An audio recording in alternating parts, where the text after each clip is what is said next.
In today's video, I'm going to teach you how to customize your invoice template in Zoho Invoice. By the end, you'll know exactly where to go and what to click so you can tailor your invoices to match your brand and your business needs.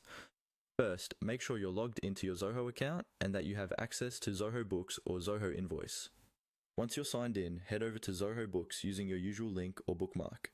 This is your main dashboard where you manage your finances, and it's also where the invoice customization options live. When you land on the Zoho Books homepage, take a moment to let everything load, especially if you're working with a lot of data.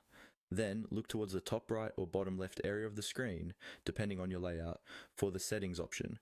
It usually looks like a small gear icon. Go ahead and click on Settings. This is where Zoho keeps most of the configuration tools that control how your account behaves and how your documents look. Inside the Settings area, you'll see a list of different sections.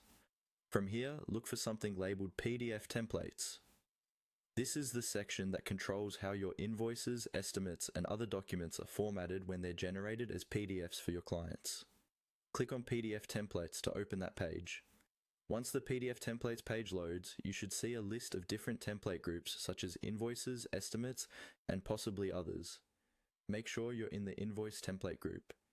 Here, you'll see the available invoice templates, and one of them will be marked as the active or default template that your invoices are currently using. Next, find the specific invoice template you want to change. This is usually the one marked as the default, but you can edit any template listed there. On the right-hand side of that template, you'll see an edit option.